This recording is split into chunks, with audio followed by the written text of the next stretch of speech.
It's about history. It's about preservation. It's about sense of place here on Eastern Long Island. With Esperanza Leon, I'm Irwin Levy, and this is Our Hamptons.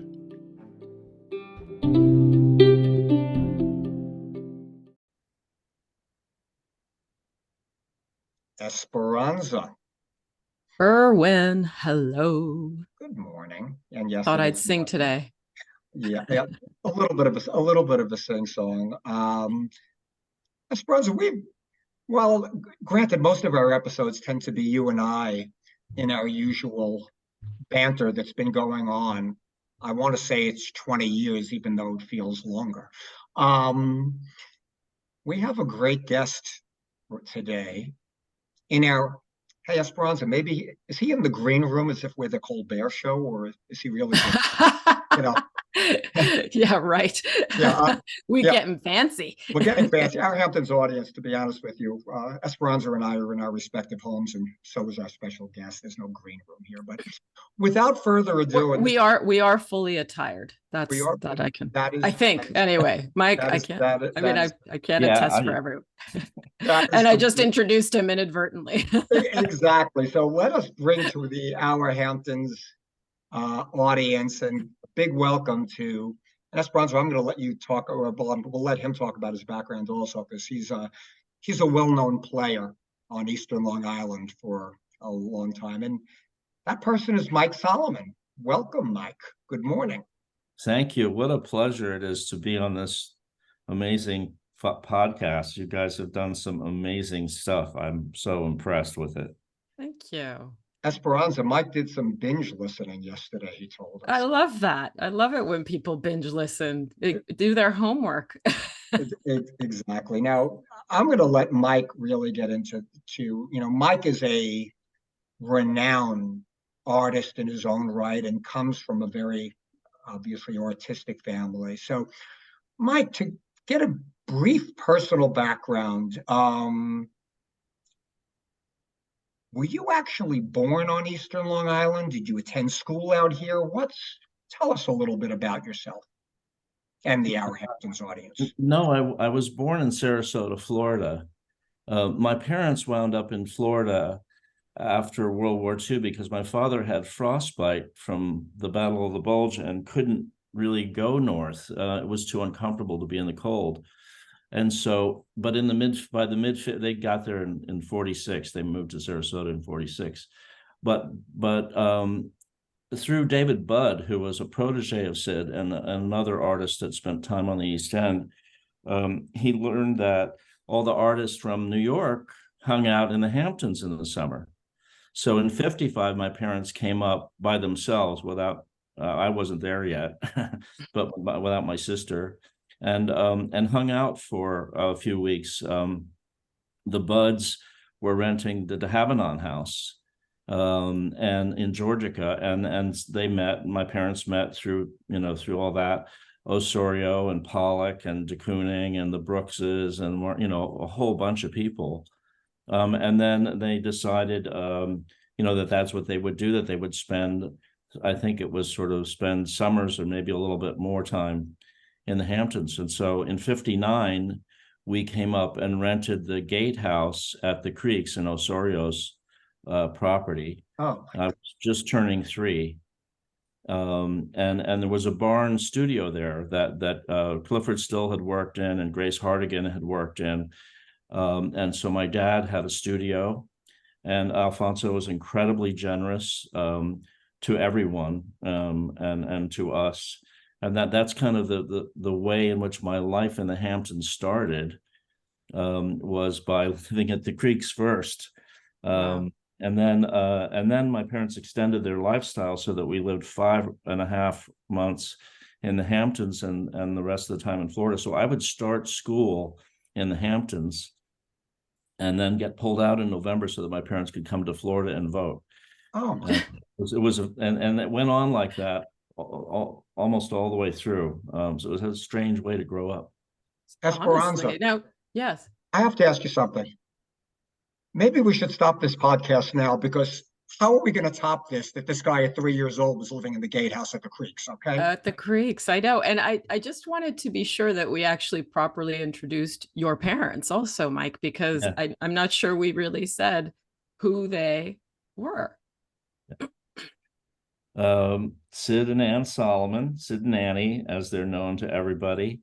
My father was an abstract expressionist who got delayed from being part of it because he went and served in World War II.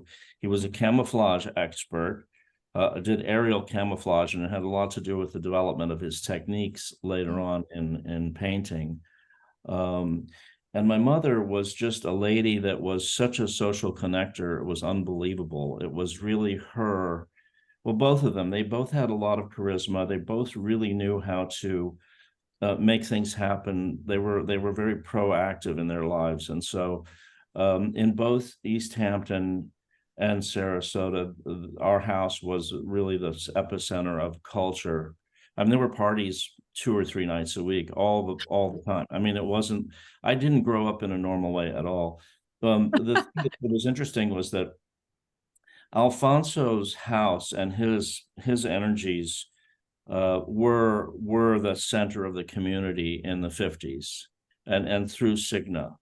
But Cigna was kind of the last of it, because Alfonso, as you both mentioned, he got tired of doing that. I mean, he needed to go back and work, and I think all the stuff that they did. That was in our episode on Cigna Gallery, exactly. Right? And I thought that was great that you pointed that out. I mean, these were artists that were doing it, and they didn't do it as really. I mean, it was commercial, but they really was more of a social proactiveness, and that carried on. My parents then became our house in Baiting Hollow became the epicenter of the social world in the 60s. And so everything happened there, and at Georgia Beach, which was nearby. Those were the points on the compass, so to speak. Different times back then, really. Oh my God. Right? That was before beach permits, by the way. Yeah. Oh, and I'm going to talk about that. Yeah. Oh, really? Great. Well, I mean, the thing is that the community was free to go and meet in wonderful places without any encumbrance. Yes. And when they started charging to park at Georgia Beach, although it was like, I think $5 or something like that, but people were incensed. I mean, it was a riot. Was it so? Was that $5 a piece? That was like an actual parking charge, or it was just that a parking? I don't know. Okay. I don't really remember, but I remember. I'll tell you a little anecdote here, because my elementary school crossing guard, Katie Babcock, was the one that instituted the beach permits, as you may know. So. I know who she is.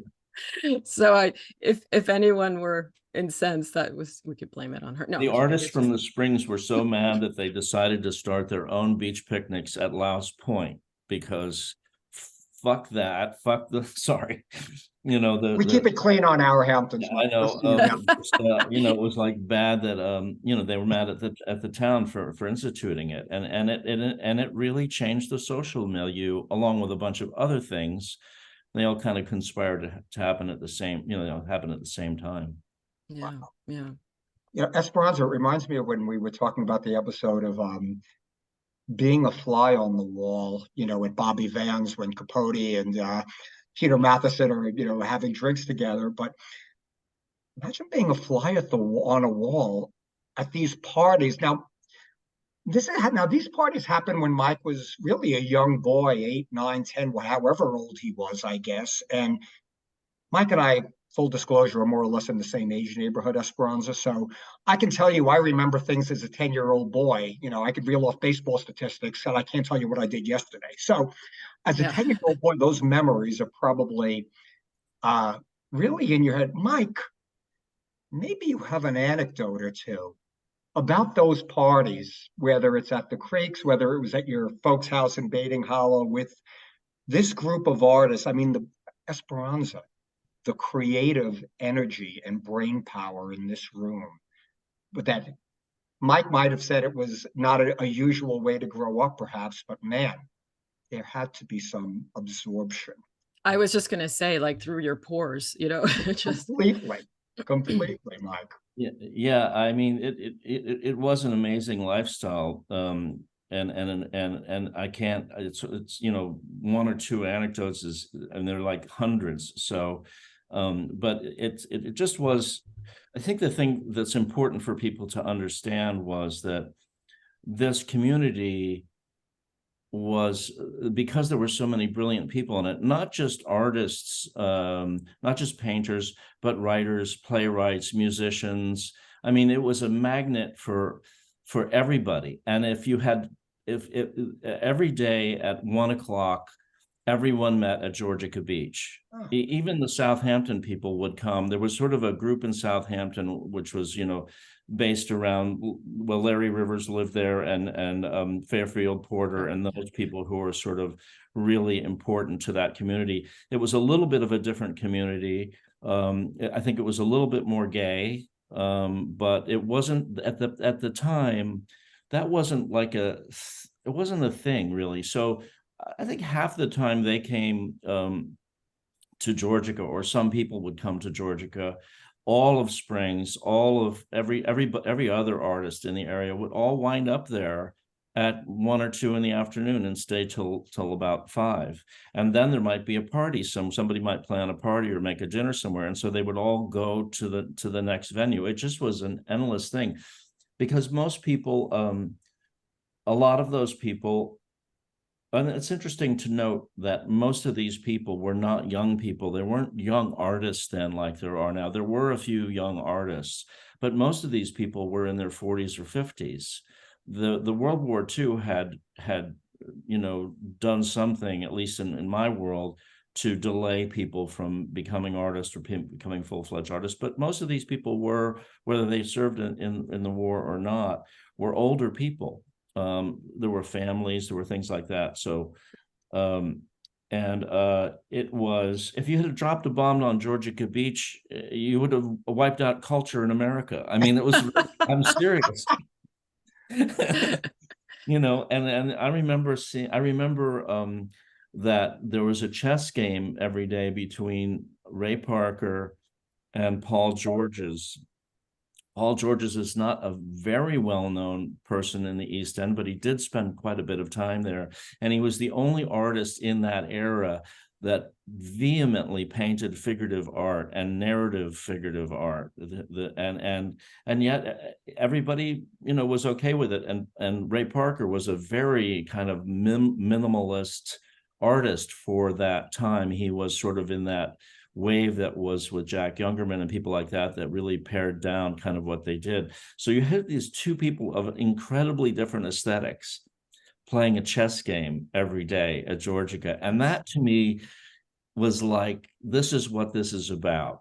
Exactly. This mutual respect, even though people would get in fistfights over these things. I mean, people got in fistfights over aesthetics in those days. Yeah. There was no money. It wasn't about money at all. It was really about what they were trying to do artistically. And there was a lot of passion, But that actually brings me to the question that's been kind of going around in my mind as I hear you talking is, as inexpensive as this place may have still been in that time period, I'm just wondering, what did they live off of? Like, what did everybody live off of? Just their work as artists, or were they doing other things? I mean, it just like the practicalities of it just really. Yeah. Well, it was so different financially then. My parents bought in 1961, along with the Marcarellis.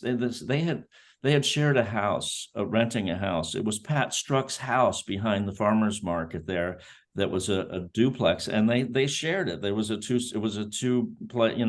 duplex, and they both decided, my parents and the market, to look for land in Georgica. Georgica was the perfect place for everybody, and there were a lot of artists that had lived there in the past, and Alfonso wasn't far away. But the Gottliebs were there, and all that. So in 1961, both of them bought property in Georgica. My parents bought a place on Baiting Hollow near Appoquog, and the Marcarellis bought that carriage house over on Appoquog. And my parents built a house which was a house studio, 2 buildings. It was built by Pete Reichart, who had built the Brooks studio the year before. Okay. Wow. And so all connected. Yeah. it was okay. So my parents bought 2 acres for $5,000. It was the last potato field left on Baiting Hollow. That's why we're, and so that's how people could live. Everybody taught, and sold paintings or did something, else. Kyle Morris was still a real estate agent back in those days. So, and then there were other people that had a little bit of money from this, that, and the other. The writers tended to be a little richer because they had been successful selling books. There were artists that were successful. And I'll say that when in that era of the 60s, it was a transition, although it took a long time to happen, because the younger pop artists who were beginning to be around, especially Jim Rosenquist, lived in East Hampton for a while. Yes. They were making definitely more money than the abstract expressionists. And so there began to be a little bit of a rift, because it was hard for an older person to swallow that this younger person was making a lot more bank. The Skulls lived behind us. Oh, yes. Okay. And Jim Dine rented the cottage on the corner next to us. That's how tightly the neighborhood was. And the Skulls being the current Una house, right? Una. Yeah, Is the that right? Skulls were the big collectors of Warhol and pop art. They owned the cab company in New York, and they were big collectors. And I can tell you another anecdote about them. Oh, I hear they had some wild parties. Wilder than the parties happening at Mike's parents' house. Not really. I don't know about their parties, but I do know in New York, definitely. I don't know about in the Hamptons. This is one thing that's really interesting about the wealthy people that lived in the Hamptons at the time. They were there to hide. Yes. They were not there to be seen and show off. Right. I remember in 1990 when I went to work for Alfonso, and I had just moved back in 89, that the rich came in, Jerry De La Femina and this one and that one, and they were all about being seen. And I was like, what? All the wealthy people that I knew in the Hamptons from before were there to hide, because they had huge, big profile lives in New York and everything. And this is where they went to get away from everything. Right. And not have to attend another benefit and not to do any parties, right? Yeah. Different profile. But anyways, the first artist writers game, there's a lot of controversy about this. There were always artists and writers playing the baseball from the 40s on, but it was never an artist versus writers. That happened. I was there when that conversation took place at Georgia Beach one day. There was always this very friendly and very articulate kind of competition, like fun competition between writers and artists at the beach. And so it got to be a challenge. Well, we're better athletes than you, and we all play tennis, and you guys couldn't win, So it was a challenge.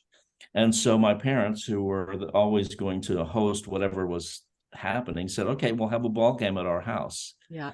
So in 1966, the first artist versus writers game was played at our house, and it was played the next year as well. And then it got to be such a great idea that they moved it to Herrick Park, and it's turned into something else. But in that first game, which I well remember, somebody hit like a home run or something into the Skulls property. And they wouldn't give the ball back. we had to go get another softball, because they were like, no, this was hit by, we're keeping this, It's like, became part of their collection. Yeah, that was memorabilia at that point. That exactly. Was instant memorabilia. Yeah. I don't know who hit the ball, but I have a clipping from Variety. Unfortunately, I didn't pop it out, but a social columnist wrote about the game and named all the people that played in it and everything. And I mean, it's a who's who. And Oh, and the writers always killed the artists. They were right. They They all were right. They were athletes. They played tennis all the time. The artists were, older and drunk. They were drinkers. Yeah, Esperanza, I think, since I just have to interject, and it's something I sort of touched on with Mike. Esperanza, this has been such a theme on our Hamptons podcast, really, since the beginning. These things just, and I'm not casting any disparaging words, but these things just don't happen in Scarsdale and Syosset. Okay, they just No, I it's always just say this. I mean, it does continue to be the case for me living here. It's part of my, it's part of the sense of place that I have for the East End, is that I'm not comparing what today's art world out on Long Island is like on the South Fork, but there's just this, you'll be going on the jitney and you'll meet somebody interesting. You'll be at the beach and you just have this, and there's like this 6 degrees of separation too, which makes this community so I don't know, there's just interesting people everywhere. And it still is the case, and despite it just has commodification. Mike, I apologize for going off tangent because I want to get right back to your stories because I'm fascinated.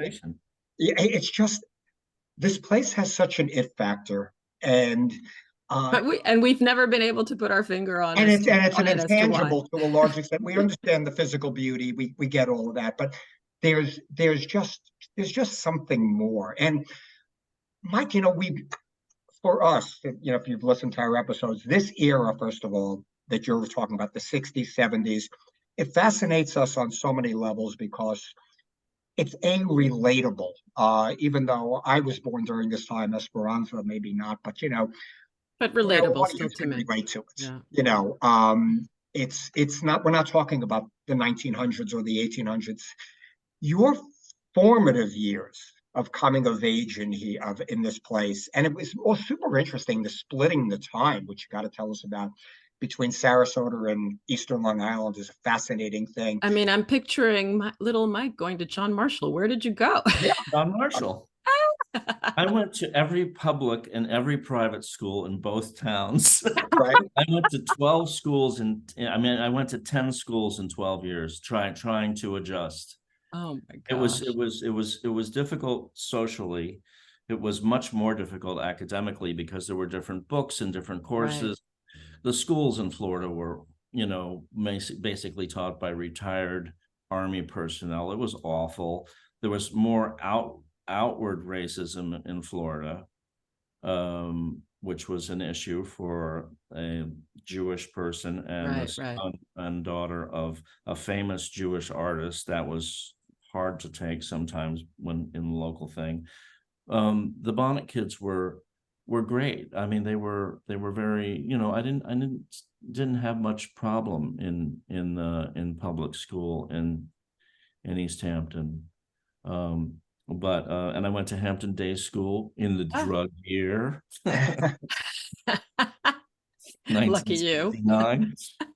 Yeah, it was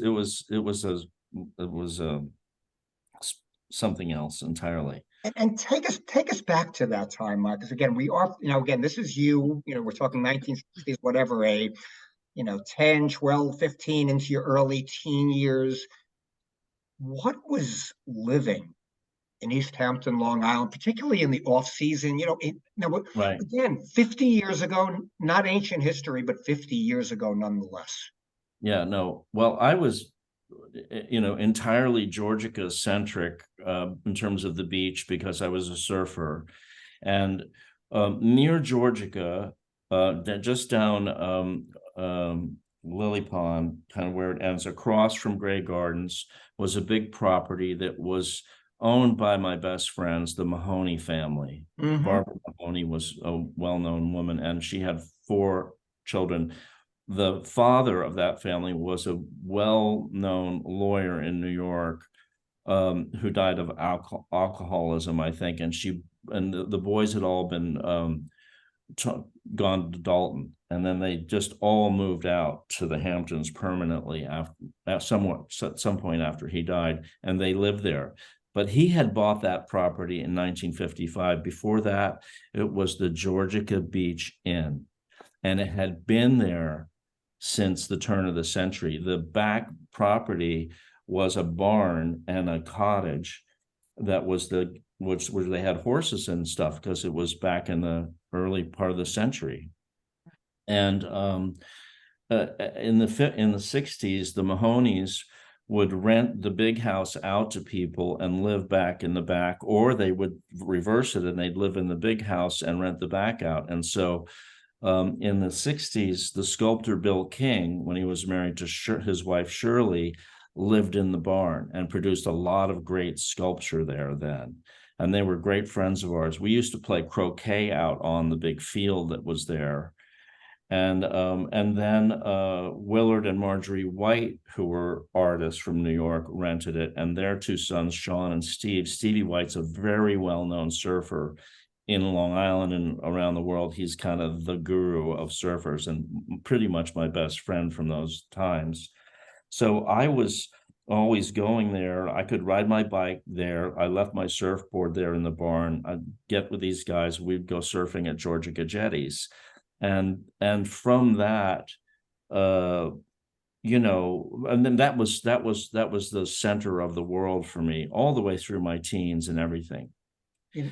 Those people, the Mahonies, and like Phil Sprague-Regan was a great friend of Dennis Mahoney's. Well, Linda Eastman is his stepsister. You know, there was, you know, Lily Pond Lane and the Georgia Beach matrix in those years. Everyone gravitated to it, not only the artists but everyone. And so you didn't have to go anywhere. You just went to Georgia in the morning, and you could do your whole life out of who you saw during the day there. You know, Mike, you bring up the Mahonies and Esperanza. That family, that legacy could be a podcast. The whole episode, yeah, for sure. I remember there was in the Amanda Fairbanks book, The Lost Boys of Montauk, you know, the true story of the windblown. I put it on my phone the true story of the windblown 4 men who vanished at sea. The Mahonies were a big part of that book. I think one of the Mahoney boys went on that. You know, was one of the people that went on that boat, or was a big part of the story. And wow, that was it was they were great big brothers to me, and they really were. I mean, and one time they played a prank on me, or they tried to, which was I was about 12. They asked me to take a bag that was filled with doggy doo over to the ladies at Grey Gardens, because we knew that there were 1 million cats over there, and they wanted to see if they could freak out the cats with the smell of dog, right? So they sent me over to try to drop this bag somewhere near the house or in the house or whatever. So I'm going up the steps, you know, there's cats all around. I'm going up the steps with this little brown bag, and young Edie comes out and she says, "Hi, how you doing?" Did she offer you a cookie? Oh, better. Wait. So I'm like, oh, we lost a ball. You know, we were playing baseball and we lost a ball. We think it's over here. And somehow I managed to kind of, while she wasn't looking, throw the bag down on the ground somewhere. So she said, "Would you like to come in and have tea?"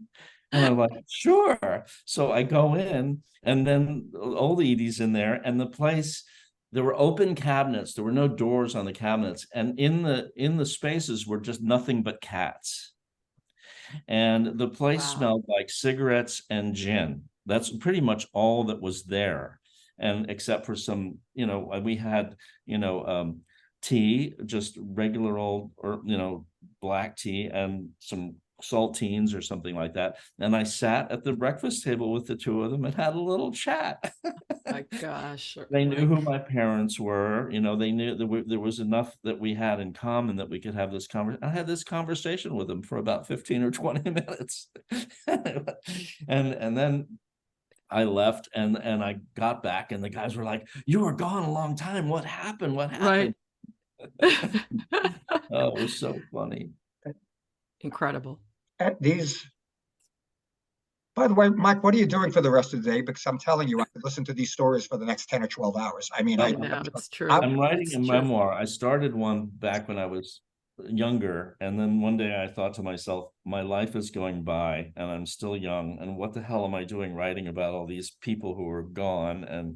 And it was okay, but it wasn't, I really didn't have the voice. But in the last 2 years I've been working on it again, and now I'm going to start working on it more, and I should have it done in a year or so. It's called Our Salons by the Sea. oh, wow. And because um or Our Salon by the Sea, I'm not sure, but anyway, it's about my parents' life both in the Hamptons and in Sarasota, because what they did, which was brilliant on their part and brilliant on everybody else's part, was, of course, in the winter in New York or in the Hamptons, where it's bleak and cold and terrible, the one thing you want to do is get the hell out of there.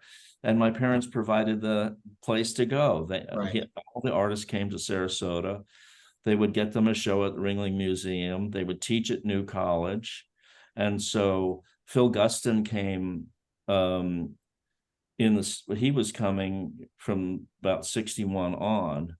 And actually, as he was going through his own artistic transition, he had a little studio on Siesta Key, and there's a photograph of him in it with these kind of, it's still abstract, but they're just kind of like lines. They're not, it's not like the early abstraction where it's paint. They're just lines, like the beginning of him testing out the kind of line that he's going to use to go figurative. And Phil was a very close friend and affected me greatly in my life, as did Marcarelli and Brooks, who were all there, who all bought places or lived there for a while. And it really, that's what the reason that Sarasota has any art reputation in contemporary world. It has a little bit more now, but that was because of that. They literally changed art in Sarasota and in Florida because of the people that they brought down. And it ended up being, once they built the famous house on the beach, which is no longer there, the Gene Leedy house, everybody came and stayed. I mean, writers, artists, everybody. So this idea of a salon by the sea is really about Georgica and on all the places that they lived in the Hamptons, and about Sarasota both. It's really about this whole notion of being proactive socially. That was really, I think that was really the thing, is that they told me that well, Gabby Rogers, who was an actress and director who was married to Jerry Lieber, the songwriter, Lieber Stoller, who wrote all the big hits, they were very close friends of ours.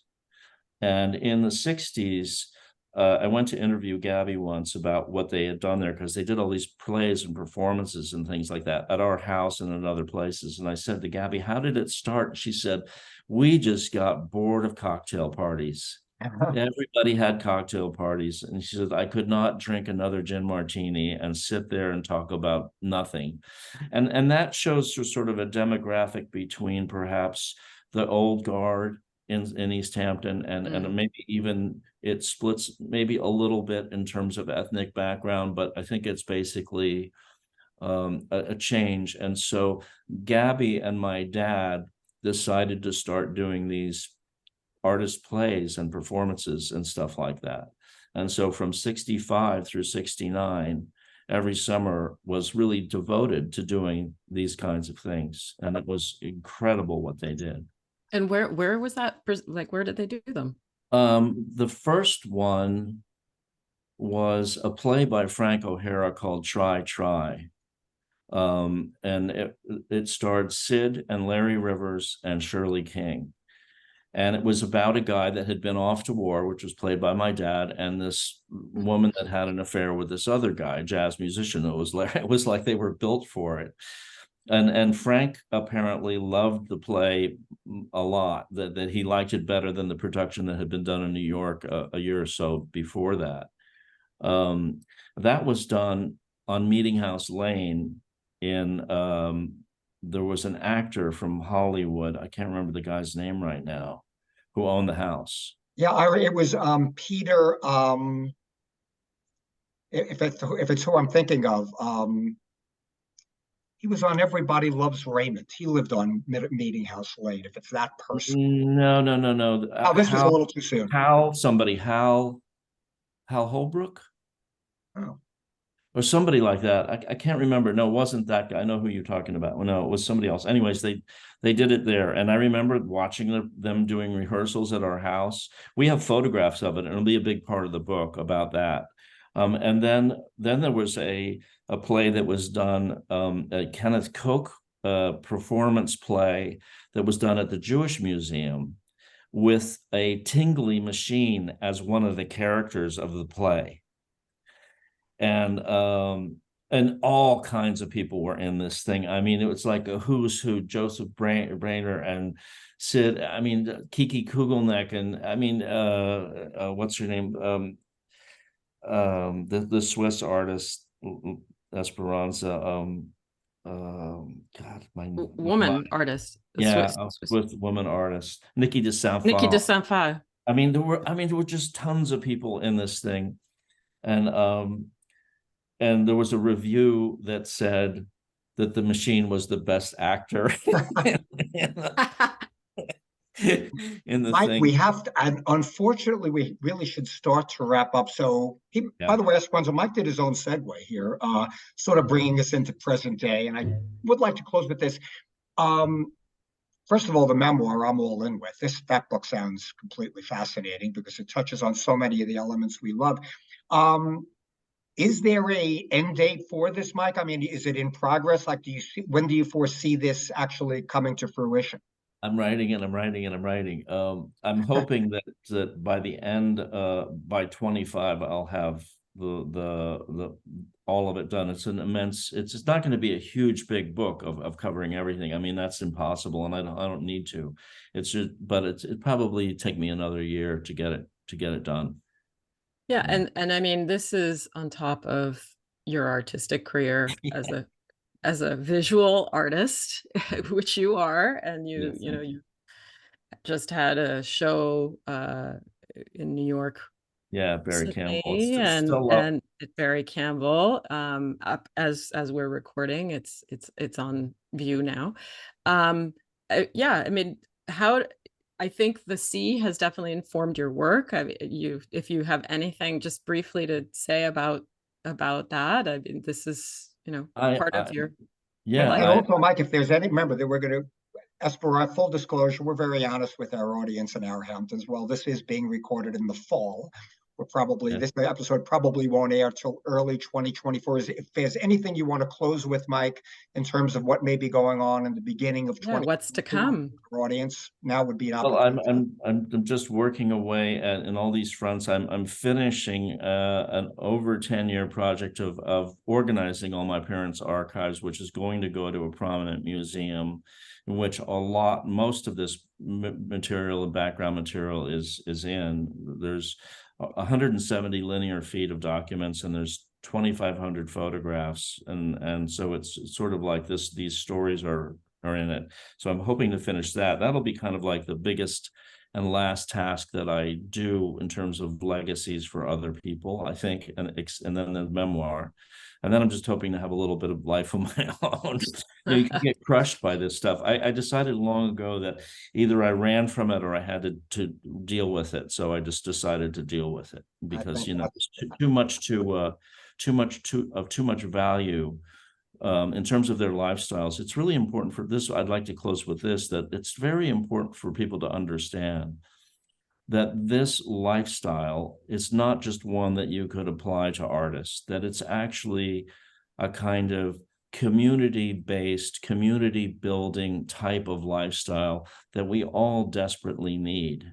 They happen to do it because artists tend to do things first and have needs that they don't quibble about their needs. They meet them, but it was really based on that. And I think that despite some of the destructive things that are in our culture and the alcoholism and the this, that, and the other, and the different types of prejudices that existed at the time, whatever, still they were among the most happy and progressive people because they had activated themselves. They weren't waiting. There was no caterers.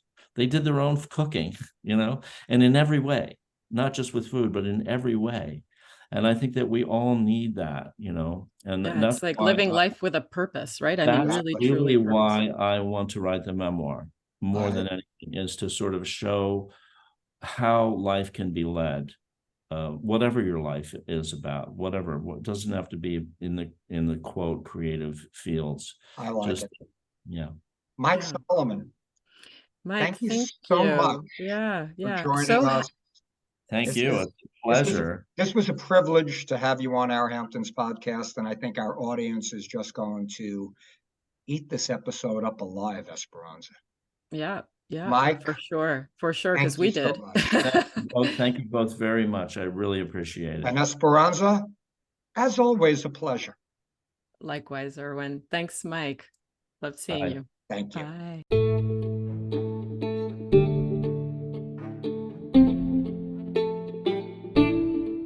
Thanks so much for joining us.